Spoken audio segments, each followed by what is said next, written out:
주님 만난 날 난 기억해요. 세상 어떤 것도 가치 없어졌죠. 그 사랑 앞에 난 무릎 꿇고 주님밖엔 없다 간절히 고백했어요. 날 위해 피 흘린 주님, 십자가에서 내 죄를 가져간 주님의 사랑 난 만났어요.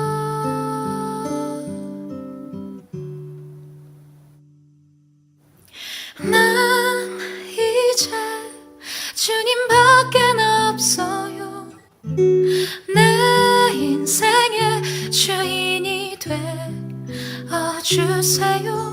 내 몸과 마음 모두 받아주세요. 나의 사랑 내 고백.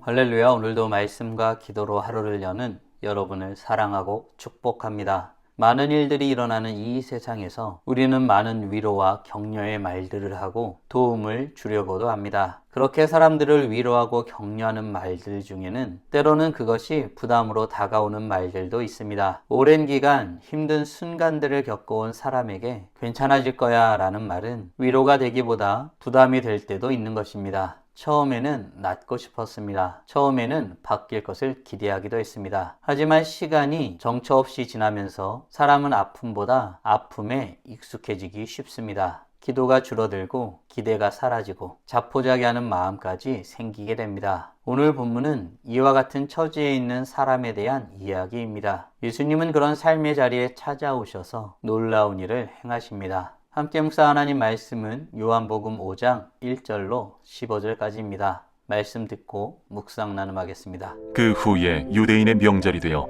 예수께서 예루살렘에 올라가시니라. 예루살렘에 있는 양문 곁에 히브리 말로 베데스다라 하는 못이 있는데 거기 행각 5이 있고 그 안에 많은 병자, 맹인, 다리 저는 사람, 혈기 마른 사람들이 누워 물의 움직임을 기다리니 이는 천사가 가끔 못에 내려와 물을 움직이게 하는데 움직인 후에 먼저 들어가는 자는 어떤 병에 걸렸든지 낫게 됨이러라. 거기 38해 된 병자가 있더라. 예수께서 그 누운 것을 보시고 병이 벌써 오래된 줄 아시고 네가 낫고자 하느냐? 주여, 물이 움직일 때에 나를 못에 넣어주는 사람이 없어 내가 가는 동안에 다른 사람이 먼저 내려가나이다. 일어나 네 자리를 들고 걸어가라. 그 사람이 곧 나아서 자리를 들고 걸어가니라. 이날은 안식일이니 유대인들이 병 나은 사람에게 안식일인데 내가 자리를 들고 가는 것이 옳지 아니하니라. 나를 낫게 한 그가 자리를 들고 걸어가라 하더라. 너에게 자리를 들고 걸어가라 한 사람이 누구냐?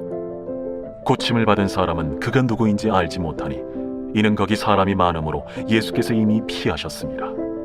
그 후에 예수께서 성전에서 그 사람을 만나 이르시되 보라, 네가 나았으니 더 심한 것이 생기지 않게 다시는 죄를 범하지 말라.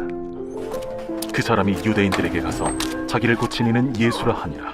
오늘 본문은 삶의 모습이 자신의 정체성처럼 된 38년 된 병자가 예수님을 만나게 되는 장면을 다루고 있습니다. 그는 사람들이 소망으로 품고 있던 베데스다 못가에 누워 자신도 소망을 품고 있었습니다. 그곳은 희망이 보이는 자리였지만 동시에 좌절이 쌓이는 자리이기도 하였죠. 사람들은 기다렸고 물은 가끔 움직였으며 그러나 그때마다 그는 항상 늦었습니다. 그래서 그는 지금도 그 자리에 누워있을 뿐이었습니다. 그 자리에 예수님이 오십니다. 그리고 그에게 다가와 예수님은 질문을 먼저 하셨습니다. 예수님은 삶의 절망의 자리에 앉아있는 그에게 무엇에 대해서 물으셨을까요? 5절과 6절입니다. 거기 38해 된 병자가 있더라. 예수께서 그 누운 것을 보시고 병이 벌써 오래된 줄 아시고 네가 낫고자 하느냐?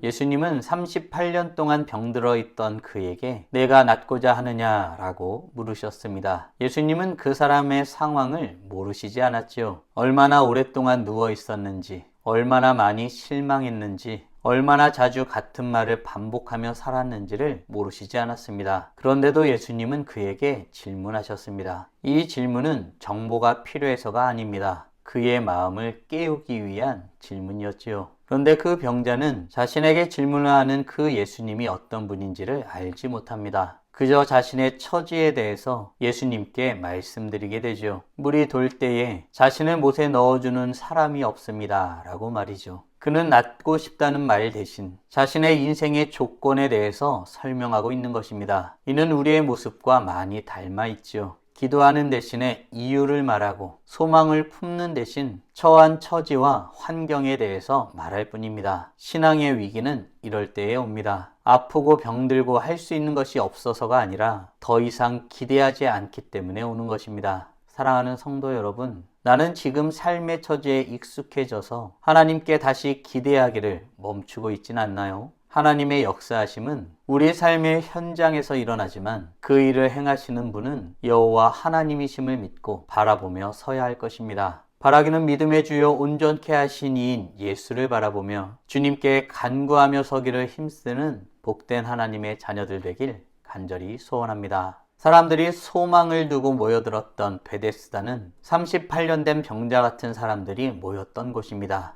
그곳에서 자신의 인생이 새롭게 될 수 있다고 믿었던 이 병자에게 예수님은 무엇이라고 말씀하셨을까요? 이에 무슨 일이 일어났나요? 8절, 9절입니다. 일어나 네 자리를 들고 걸어가라. 그 사람이 곧 나아서 자리를 들고 걸어가니라.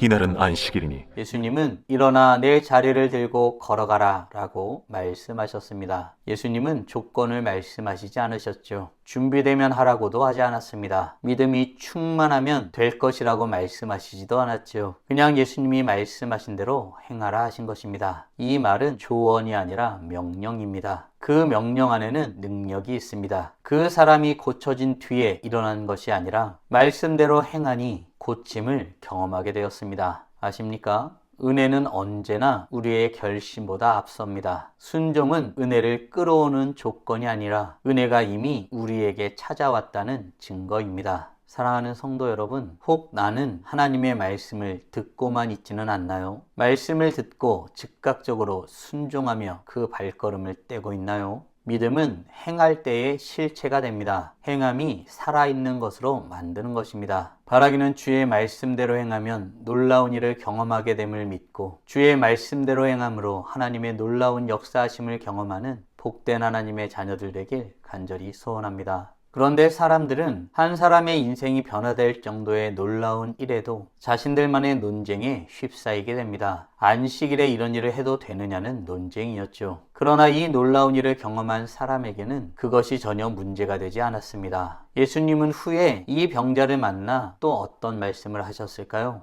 14절입니다. 그 후에 예수께서 성전에서 그 사람을 만나 이르시되 보라, 네가 나았으니 더 심한 것이 생기지 않게 다시는 죄를 범하지 말라. 예수님은 치유로 끝내지 않으셨습니다. 그의 이후의 삶에 대해서 말씀하시죠. 몸이 나은 것보다 더 중요한 것은 그 이후의 삶이기 때문입니다. 예수님은 그에게 다시는 죄를 범하지 말라고 말씀하십니다. 은혜는 과거를 덮어주는 것으로 끝나지 않습니다. 은혜는 삶의 방향을 바꾸는 힘이지요. 고침을 받았지만 다시금 옛 모습, 이전의 삶으로 돌아가게 된다면 그 회복은 오래가지 못할 것입니다. 예수님은 우리를 편한 사람으로 만들기보다 새로운 사람으로 부르십니다. 사랑하는 성도 여러분, 오늘 우리는 삶의 모습이 자신의 정체성처럼 되어버린 38년 된 병자가 예수님을 만나게 되는 장면을 묵상하였습니다. 다음 질문들을 통해 말씀을 정리하고 더 깊게 묵상해 보길 원합니다. 나는 세상의 어떤 방법보다 예수님이 우리의 문제를 해결해 주시는 소망이 됨을 믿으시나요? 아울러 주의 말씀에 즉각적으로 순종하는 것이 하나님의 놀라운 일을 경험하는 길임을 믿으시나요? 주님을 소망 삼고 살아가기 위해 지금 당장 할 수 있는 일은 무엇이 있을까요? 묵상하신 대로 주님 앞에 나아가 찬란하게 빛나길 간절히 소원합니다. 다 함께 기도하겠습니다.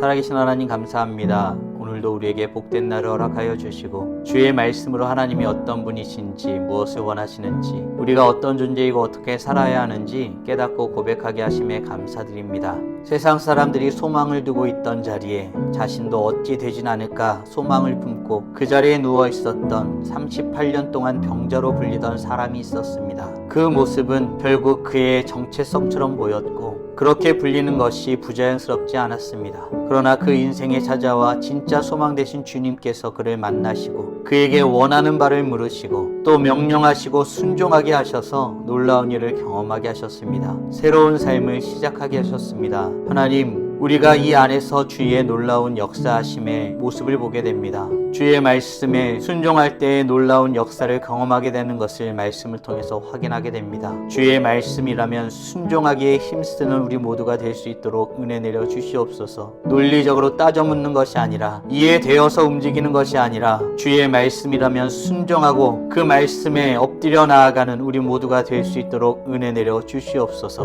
우리가 이 세상에 어떤 사람보다 주의 역사하심을 경험하는 하나님의 자녀들 되게 원하오니 주의 말씀에 순종하는 우리 모두가 될 수 있도록 은혜 내려 주시옵소서. 뿐만 아니라 그에게 찾아와 다시는 죄를 범하지 말라고 말씀하셨던 예수님의 마음을 묵상하게 됩니다. 주님의 놀라우신 역사하심을 경험하였으니 다시 예전 방식으로 이전의 삶의 모습으로 살지 않기를 결단하고 주님께서 보시기에 합당한 모습으로 살아가기를 힘쓰는 우리 모두가 될 수 있도록 은혜 내려 주시옵소서. 이전의 모습으로 살아가면 그 회복의 의미가 상쇄될 것입니다. 얼마 되지 못하여 이전의 모습으로 돌아가게 될 것입니다. 오직 주님을 바라고 주님 앞에 온전히 서기를 힘쓰는 우리 모두가 될 수 있도록 은혜 내려 주시옵소서. 하나님 앞에 기쁨이 되기 위하여 주의 말씀에 순종하며 살아가는 우리 모두가 되길 간절히 소원합니다. 이로써 찬란하게 빛나는 우리 모두가 되게 하여 주시고 오늘도 주님과 함께 살고 이웃과 함께 살아 우리의 삶을 통하여 영광 돌리게 하여 주시옵소서. 이 모든 말씀 우리 주 예수 그리스도의 이름으로 기도드리옵나이다. 아멘.